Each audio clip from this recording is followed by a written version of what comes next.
할렐루야. 찬양 받으신 주님께 영광의 박수 올립시다. 주님 감사합니다. 모든 영광 주님 받으시옵소서. 귀한 찬양해 주신 우리 시온 찬양대 그리고 관현악 단원들 감사합니다.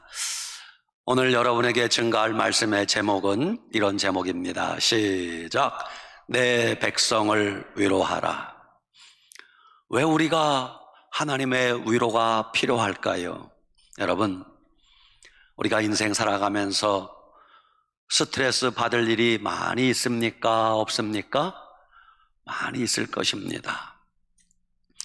우리가 지금은 스트레스라는 말을 아주 보편적으로 많이 쓰지만 의학적으로 스트레스라는 말을 처음 쓴 사람은 캐나다의 내분비 학자인 셀리에 박사라는 분이 스트레스라는 말을 의학적으로 제일 처음 사용했다고 합니다. 셀리에 박사가 스트레스에 관한 많은 연구를 하고 500페이지가 넘는 많은 원고를 정리했습니다. 그리고 그것을 책으로 출판하기 위해서 몇몇 군데 출판사를 두드렸습니다. 그리고 500페이지가 넘는 방대한 분량의 원고를 보내주면서 이 원고를 책으로 좀 내주시기 바랍니다. 그랬어요. 그랬더니 출판사 담당자가 그 셀리에 박사님의 500페이지가 넘는 그 많은 분량의 책을 읽어보더니 이렇게 답변이 왔어요. 아이고 박사님, 너무 길어요. 너무 어려워요. 500페이지가 되는 이 어려운 분량의 책을 좀 쉽게 간단하게 요약해 주세요. 부탁이 왔어요. 그래서 박사님이 500페이지가 되는 내용을 30페이지로 줄였답니다. 30페이지로 줄여서 책을 내달라고 했더니 출판사에서 박사님 30페이지도 많아요. 어려워요. 왜냐하면 박사님들의 이야기는 대부분 글이 어렵습니다. 그래서 박사님이 난감하니까 30페이지를 글로 더 줄여서 설명하기는 어렵습니다. 대신 내가 말로 설명해 주겠습니다. 그러더래요. 그래서 스트레스가 뭔지 한번 쉽게 설명해 주세요. 그러자 셀리에 박사가 설명하기를 스트레스라는 것은 한마디로 말해서 집에서 기르는 강아지, 개가 있잖아요. 개를 사람이 적으로 대하느냐 친구로 대하느냐 하는 겁니다. 만약 내가 집에서 기르는 개를 적으로 대한다면 스트레스가 될 것이고 그 강아지, 개를 친구로 대한다면 기쁨이 될 것입니다. 스트레스란 그런 겁니다 라고 하니까 출판사에서 금방 알아듣더라는 겁니다. 그렇습니다. 스트레스라는 것은 내 자신의 마음가짐에 따라 달라진다는 것입니다. 아무리 힘들고 어려워도 그것을 믿음으로 잘 극복하면 기쁨이 될 수 있고 극복하지 못하면 스트레스가 된다는 것입니다. 여러분들은 삶이 아무리 힘들고 어려워도 믿음으로 그 모든 어려움을, 스트레스를 잘 극복하고 승리하는 믿음의 사람 되시길 바랍니다. 오늘 이사야 40장은 이런 내용입니다. 이스라엘 백성들이 바벨론에 포로로 끌려갔습니다. 벌써 그 세월이 70년 가까이 되었습니다. 이스라엘 백성들은 남의 나라에서 포로 생활하며 지금 절망이었습니다. 아무런 소망이 없었습니다. 그때 하나님이 선지자 이사야를 통해서 그들에게 주시는 위로와 소망의 말씀이 오늘 말씀이요. 위로하라, 내 백성을 위로하라. 지금 하나님이 이스라엘 백성들을 위로한다는 말씀은 지금 당장 너희들에게 물질적인 복을 안겨주겠다, 그게 아닙니다. 잠깐 너희들 스트레스 풀고 기분 전환시켜 주겠다, 그게 아닙니다. 너희들의 근본적인 문제를 해결해 주겠다는 것입니다. 지금 바벨론에서 포로 생활하는 이스라엘 백성들의 근본적인 문제는 무엇입니까? 돈이 없는 게 문제입니까? 부귀영화를 누리지 못하고 성공 출세하지 못한 문제입니까? 그게 아니라는 것입니다. 포로 생활하는 그들의 근본적인 문제는 바벨론에서 해방되어 고국 이스라엘로 돌아가는 것입니다. 포로 생활을 마치고 고국 예루살렘으로 돌아가는 것, 그것이 그들의 유일한 소망인 것입니다. 우리는 일제 36년 포로 생활도 힘든데 70년 바벨론 포로 생활이 얼마나 힘들었겠습니까? 포로 생활하던 이스라엘 백성들이 가장 고통스러운 게 무엇이었습니까? 밥을 배불리 못 먹어서 그게 힘들었을까요? 마음대로 놀러 다니지 못하고 자유가 없어서 힘들었을까요? 물론 그것도 힘들었을 거예요. 그러나 하나님의 백성들에게 지금 가장 고통스러운 것은 70년이 되어도 침묵하는 하나님이 나를 버리셨는가? 하나님 날 잊으셨는가? 하나님이 왜 우리의 기도에 응답하지 않는가? 그게 가장 고통스러웠단 말입니다. 지금 우리도 마찬가지입니다. 예수님 믿고 신앙생활하는 우리가 가장 힘들 때가 언제입니까? 배불리 밥을 못 먹어서 힘듭니까? 코로나 때문에 여기저기 흥청망청 여행 못 다닌 게 힘듭니까? 그렇지 않습니다. 내가 이렇게 힘든데 하나님이 왜 응답이 없을까? 하나님 날 잊으셨는가? 하나님이 날 버리셨는가? 그런 생각이 들 때가 가장 힘들 때입니다. 그러나 여러분, 우리가 꼭 기억하셔야 됩니다.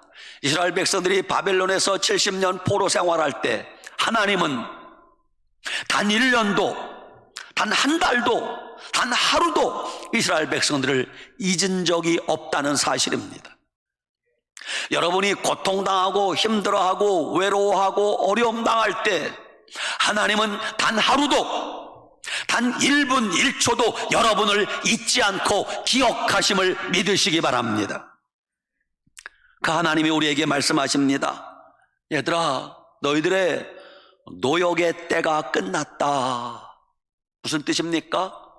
바벨론 70년 포로 생활이 끝나가고 있다. 너희가 고국 예루살렘에 돌아갈 때가 다가왔다는 뜻입니다. 그렇습니다, 여러분. 우리도 지금 당장 힘들고 어려워도 인내하고 끝까지 주님 바라보고 기도하면 고통스러운 모든 날들이 끝나가고 회복될 날이 올 줄 믿으시기 바랍니다. 여러분, 눈에서 눈물이 씻어질 날이 올 것입니다. 입에서 한숨소리가 사라질 그날이 올 것입니다. 복역의 때가 끝났다고 주님이 말씀하십니다. 하나님 아버지는 우리가 당하는 모든 아픔, 고통, 괴로움 다 알고 계십니다. 하나님은 그런 우리들을 위로해 주시기를 원하십니다. 병든 우리에게 말씀하십니다. 얘들아, 몸이 아파 힘들지? 나를 바라보라. 주님이 병든 자들을 위로하고 계십니다. 마음의 아픔과 상처가 한아름 있는 자에게 말씀하십니다. 내가 내 아픔을 안다. 나를 바라봐라. 십자가를 바라봐라. 주님이 그들을 위로하고 계십니다. 실직을 당하여 부도가 나고 폐업을 하고 경제적으로 힘든 분들에게 주님이 말씀하십니다. 힘들지? 조금만 참아라. 다시 일어서게 될 것이다. 다시 일어나게 될 것이다. 사랑하는 가족을 잃고 고통당하는 분들에게 주님이 말씀하십니다. 그래도 내가 너와 함께하니 힘을 내라. 외롭게 홀로 사시는 분들에게 주님이 말씀하십니다. 내가 너와 영원히 함께 할 것이라. 주님이 우리의 모든 고통을, 외로움을, 아픔을 아시고 우리를 오늘 위로해 주기를 원하십니다. 우리는 하나님의 위로도 필요하고 사람의 위로도 필요한 사람입니다. 어떻게 우리가 위로받을 수 있습니까? 내가 외로울 때 누가 내 곁에 함께 있어만 줘도 위로가 됩니다. 내 곁에 가족이 있고 성도들이 내 곁에 있고 동료가 있고 친구가 있고 내 곁에 누군가 있어만 줘도 위로가 됩니다. 그래서 하나님이 외로운 우리들을 위해서 독생자 예수 그리스도를 낮고 천한 이 땅에까지 보내주신 겁니다. 하나님이 굳이 예수님 이 땅에 안 보내셔도 괜찮아요. 그런데 하나님은 외로운 우리들, 고통당하는 우리들 곁에 그 외아들 독생자 예수 그리스도를 친히 보내주셨단 말입니다. 왜? 우리들을 위로해 주시기 위하여. 아주 멋지고 잘생긴 남자가 있었습니다. 어여쁜 아내와 결혼을 했습니다. 알콩달콩 아름다운 가정을 꾸리고 자녀들을 낳았습니다. 하는 일마다 잘 됩니다. 행복하게 살았습니다. 사는데 부족한 것이 없었습니다. 그러던 어느 여름날 가족들이 피서를 갔습니다. 근데 그만 남편이 물에 빠졌습니다. 후유증으로 하반신이 마비가 되었어요. 그의 나이 겨우 39살 때입니다. 절망이 아닙니까? 걸을 수가 없으니 휠체어를 의지하지 않으면 아무 데도 갈 수 없는 그런 상황이 되었어요. 절망한 남편이, 그 아내는 또 얼마나 슬퍼하겠습니까?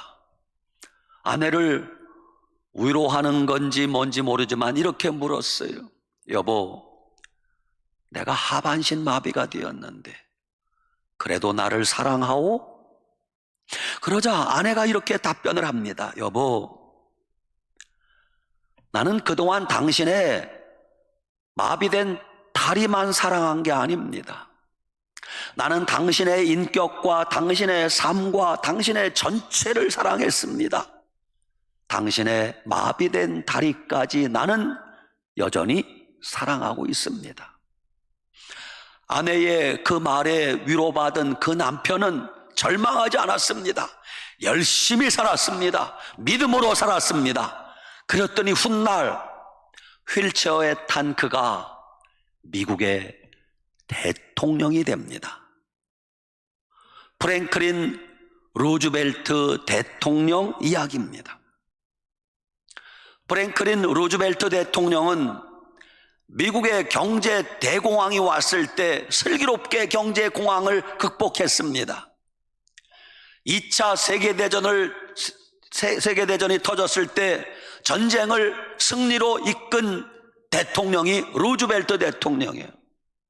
그래서 루즈벨트 대통령은 미국 역사상 전무후무하게 4번이나 대통령에 역임된 유일한 대통령이에요.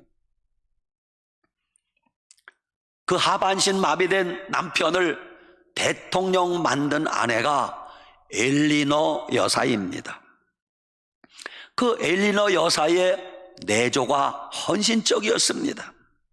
그 엘리너 여사는 항상 믿음으로 긍정적이고 낙관적인 사고방식으로 밝은 표정으로 하반신이 마비된 남편을 기쁘게 해주었답니다.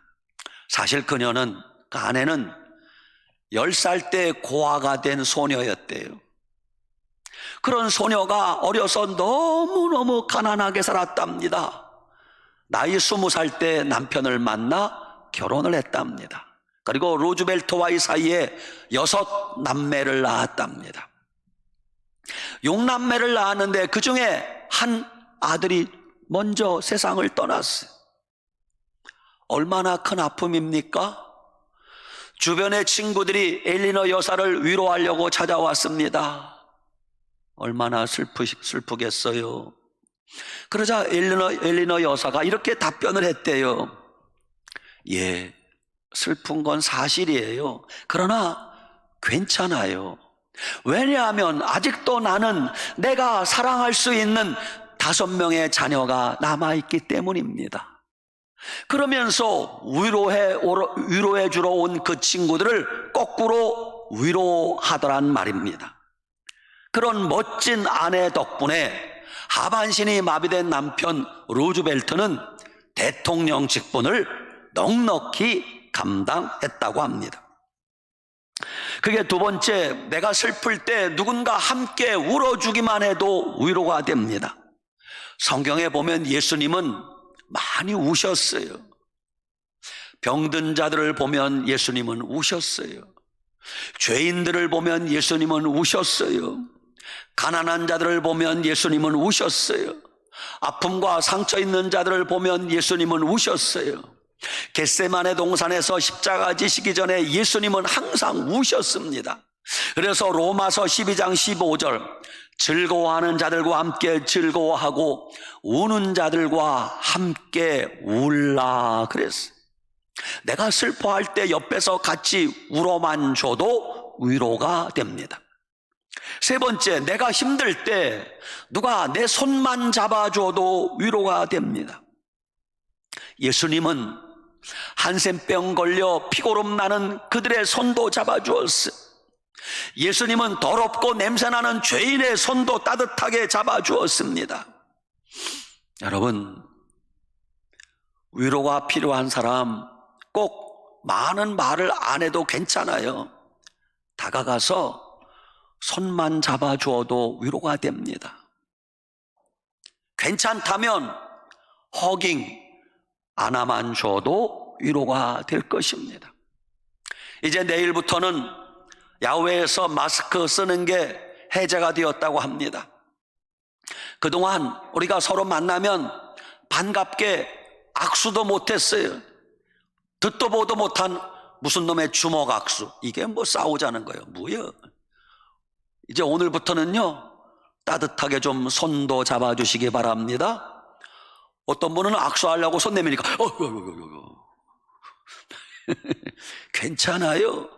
손 잡아주기만 해도 위로가 됩니다. 네 번째, 여러분, 배고파하는 사람에게는 먹을 것 하나만 건네주어도 위로가 됩니다. 군 복무 중인 군인들에게는 초코파이 하나만 주어도 위로가 됩니다. 간밤에 너무 추운데 벌벌 떨던 사람에게는 따뜻한 국밥 한 그릇이 얼마나 큰 위로가 되는지 모릅니다. 학생들에게는 짜장면 한 그릇이 얼마나 큰 위로가 되는지 모릅니다. 때로는 자판기에 그 몇백 원밖에 안 하는 커피 한 잔이 얼마나 큰 위로가 되는지 모릅니다. 그게 다섯 번째, 상대방의 말을 귀담아 들어주기만 해도 위로가 됩니다. 여러분, 위로한다는 것은 말을 많이 해야 되는 게 아니에요. 상대방의 말을 들어주면 그 사람이 위로받는 거예요. 서하진이라는 소설가가 있답니다. 어느 날 그 서하진 씨에게 누군지도 모르는 사람이 자기가 연습 삼아 쓴 습작 소설이라고 하면서 1500페이지가 되는 방대한 분량의 원고를 보내왔어요. 선생님, 한 번만 읽어주시고 이것을 책으로 낼 수 있도록 도와주시기 바랍니다. 그래서 소설가 서하진 씨가 바쁜 중에 그 1500페이지 원고를 읽어봤어요.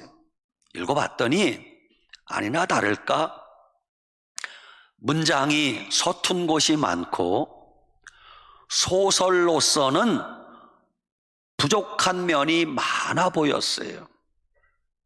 그런데 이상하게 이 글 속에는 뭔가 사연이 있는 것 같이 보였습니다. 그 소설의 내용은 어느 젊은 아들이 죽음으로 인해서 겪는 아버지의 아픔을 그린 내용이에요. 나중에 알고 보니 그것은 소설이라고 하지만 그 글을 쓴 아버지가 실제로 27살밖에 안 된 자기 아들을 잃으면서 글을 기록한 내용, 실제 상황인 걸 알게 되었어요. 아들은 어느 병원의 수련의 의사였습니다. 27살밖에 안 돼요. 아버지에게는 다정다감하고 효성스러운 아들이었어요. 그런 아들이 27살에 갑자기 죽은 거예요. 황당하지 않습니까? 나중에 병원에서 사인을 밝혀보니 과로사였어요. 과로사. 여러분, 코로나 때문에 병원의 의사 선생님들이, 간호사 선생님들이 정말 힘들었다는 걸 여러분이 그 노고를 아셔야 돼요. 27살밖에 안 된 젊은 의사가 아들이 과로사로 죽었다. 아버지가 받아들일 수 없는 거예요. 그래서 그 병원을 상대로 소송을 했습니다. 그런데 패소했어요. 남은 것은 빚밖에 남지 않았습니다. 더 놀라운 것은 그 글을 쓴 아버지가 어느 작은 교회를 목회하는 목사님이신 걸 알았어요. 사랑스러운 아들을 잃은 목사님이신 아버지가 기본적인 신앙이 흔들렸어요. 아들이 죽다니, 내 아들이 죽다니, 27살밖에 안 된 아들이 죽다니, 하나님 원망을 왜 안 했겠습니까? 그래서 아버지는 이 원통하고 분통한 마음을 좀 세상에 알리고 싶었던 거예요. 그래서 글을 쓴 거예요. 이 사실을 알게 된 소설가 서하진 씨가 목사님에게 위로의 편지를 보냈어요. 목사님, 참 목사님 가슴 아픈 건 제가 잘 알겠습니다. 그런데 글이 조금 부족하니 제가 조금 수정 편집해서 책을 내도록 도와드리겠습니다. 그 글을 받아본 목사님이 답장을 보냈어요. 선생님, 감사합니다. 그런데 이제는 됐습니다. 책을 내지 않아도 됩니다. 선생님, 다만 저는 제 억울한 사정을 좀 사람들에게 알리고 싶었습니다. 누구라도 내 이야기를 들어주기를 바랬습니다. 그래서 내가 사비를 들여서라도 책을 내서 이 억울함을 사람들에게 호소하고 싶었습니다. 그런데 선생님의 친절한 위로의 글을 받고 보니 제 생각이 달라졌습니다. 이것으로 충분합니다. 이제 제가 세상을 떠난 아들을 내 마음에서 떠나보낼 수 있게 되었습니다. 이렇게 답장이 왔어요. 그렇습니다. 아들을 잃은 그 목사님은 책을 펴나는 게 목적이 아니라 자기의 가슴 아픈 이야기를 들어줄 사람이 필요했다는 것입니다. 여섯 번째, 내가 아파할 때 공감해주는 따뜻한 말 한마디가 큰 위로가 됩니다. 미국의 대부호인 데일 카네기를 여러분이 잘 아십니다. 그는 미국의 거부였습니다. 그러나 처음부터 거부는 아니었습니다. 젊어서 작은 사업을 시작하다가 그는 쫄딱 망했습니다. 빚만 거머쥐게 되었습니다. 날이 갈수록 빚은 눈덩이처럼 불어났습니다. 회생할 가능성은 눈꼽만큼도 없었습니다. 더 이상 살아갈 소망이 없었습니다. 그래서 카네기가 결심을 했습니다. 살아봐야 희망이 없다. 그냥 세상을 떠나자, 죽어버리자. 그러던 어느 날 아침 그는 생을 마감하려고 집을 나섰습니다.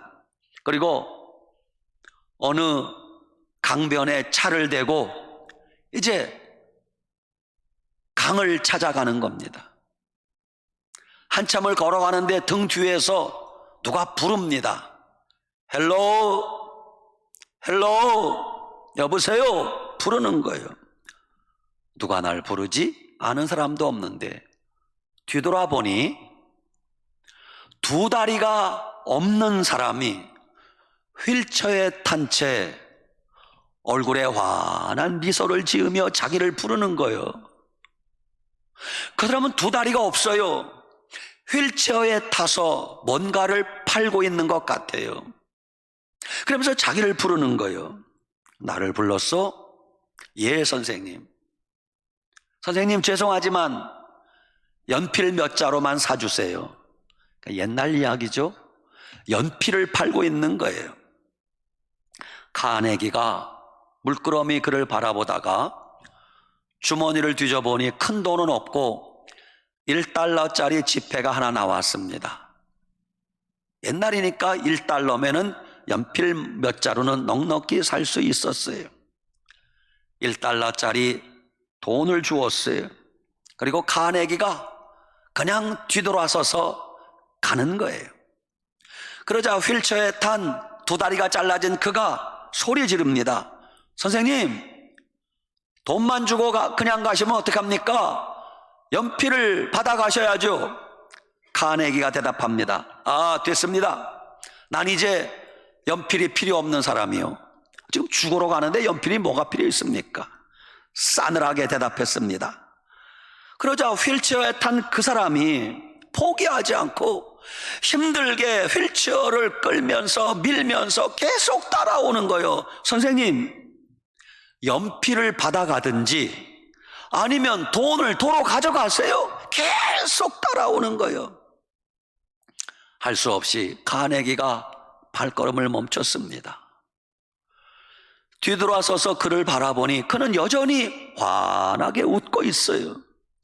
두 다리가 없는데 휠체어에 타고 있는데 카네기가 거기서 충격을 받습니다. 그리고 마음을 고쳐 먹습니다. 아하, 내가 진짜 원하는 것은 죽고 싶다는 것이 아니라 살고 싶다는 거였구나. 이 사람은 두 다리가 잘라진 채 휠체어에 타고 있으면서도 이렇게 환하게 웃으며 사는데 나는 뭐란 말인가? 마음을 고쳐먹고 살 생각을 했습니다. 훗날 재기에 성공한 카네기가 이렇게 고백합니다. 처음에 나는 내 사업이 망했을 때 이 세상을 살아갈 아무 이유가 없었습니다. 그러나 두 다리가 없어도 휠체어에 탄 채 웃음을 잃지 않고 살아가는 그를 바라보면서 나는 살아갈 이유가 생겼습니다. 여러분이 힘들 때 나보다 더 힘든 사람이 수없이 많다는 걸 여러분은 아셔야 돼요.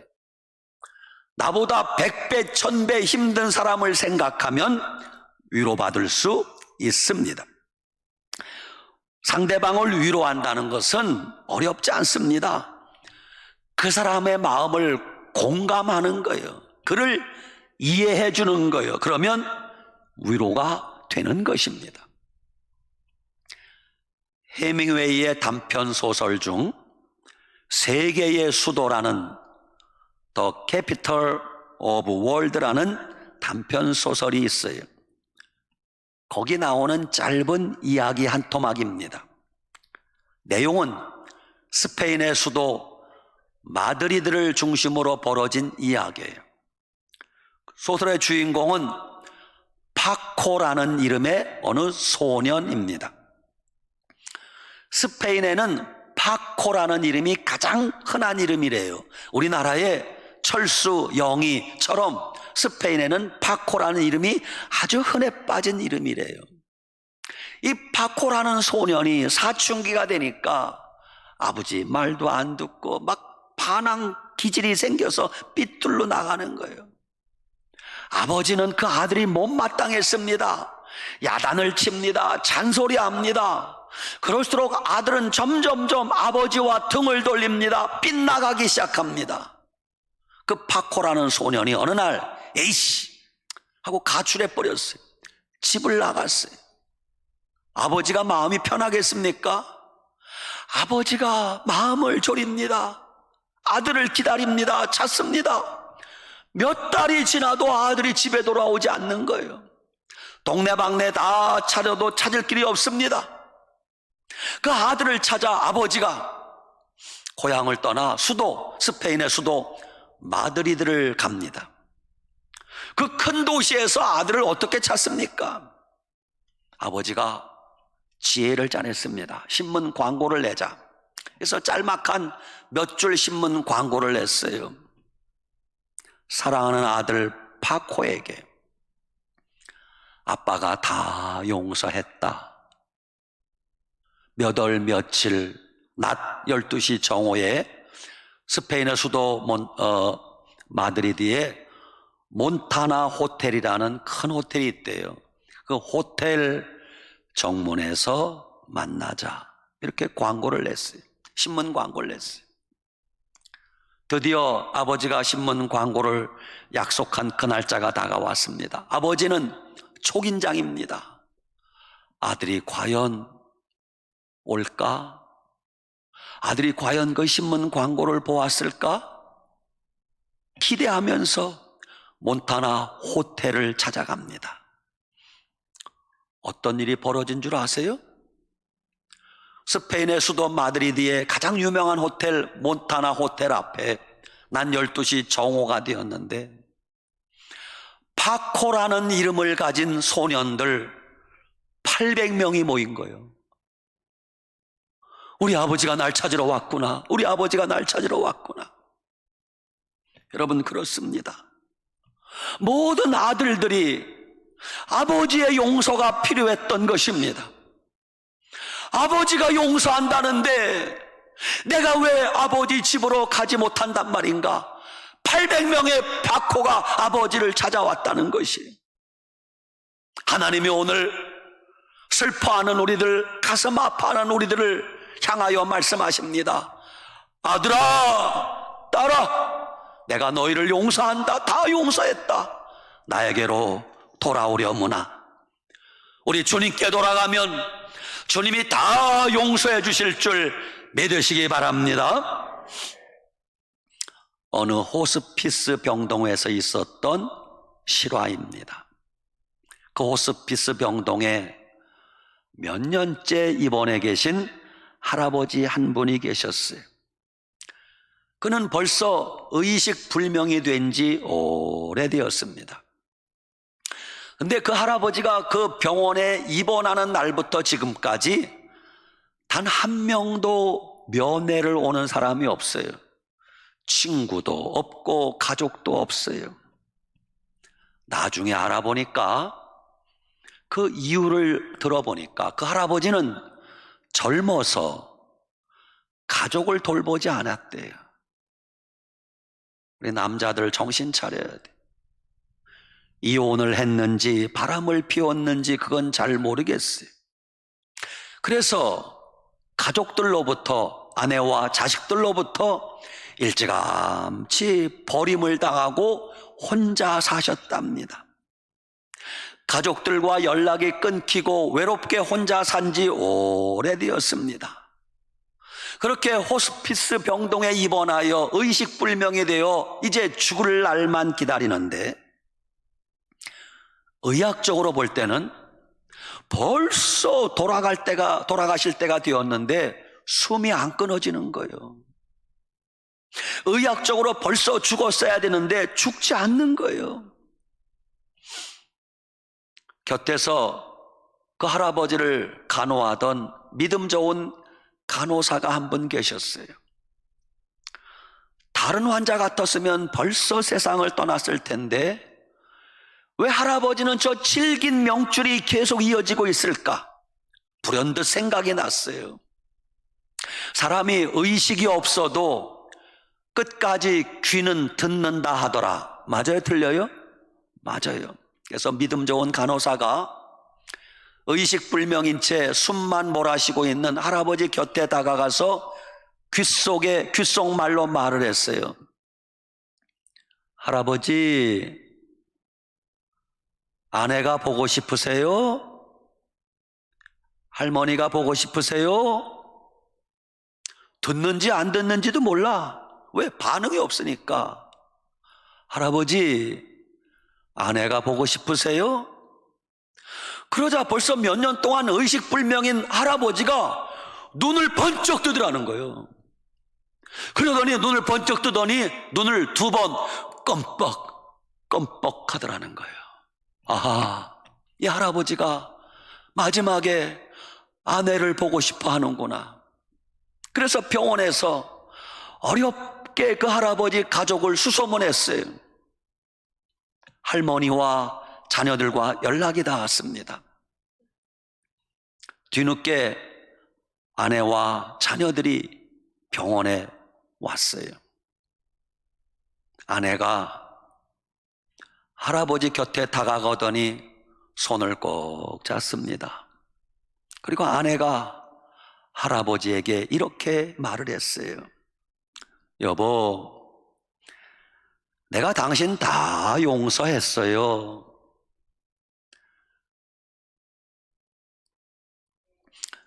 내가 당신 다 용서했어요.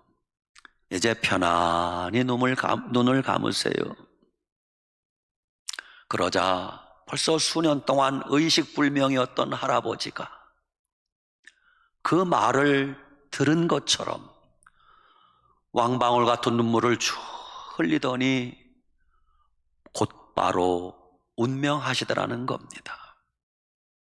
여러분, 그 할아버지는 마지막 아내의 용서가 필요했던 것입니다. 1979년 서울국제가요제에서 대상을 받은 노래가 윤복희 권사님의 여러분이라는 제목의 노래입니다. 내가 만약 괴로울 때면 내가 위로해 줄게.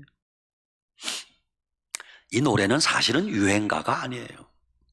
이 노래를 지은 분은 윤복희 권사님의 오빠 윤한기 목사님이에요. 이 노래를 만든 뒷이야기는 이렇습니다. 1970년대 윤복희 권사님이 가정에 큰 아픔을 겪었어요. 살아갈 이유를 잃어버렸습니다. 식음을 전폐하고 두문불출하고 몸은 말라가고 동생이 죽을 것 같아요.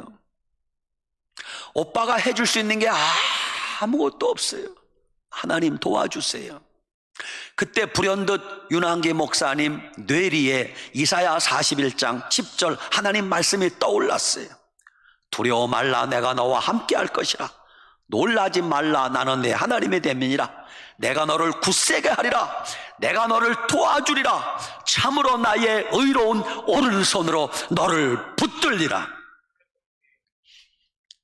그 여러분이란 노래에 내가 너를 위로해 줄게. 그 내가는 하나님이라고 윤한기 목사님이 분명히 말씀을 하셨어요.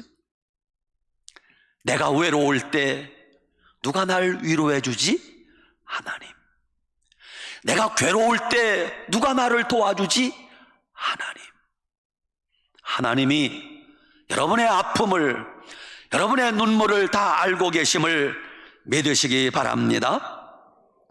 사랑하는 여러분, 요즘 집집마다 한두 가지 아픔이 없는 가정이 어디 있겠습니까? 그 아픔 하나님이 위로해 주실 줄 믿으시기 바랍니다.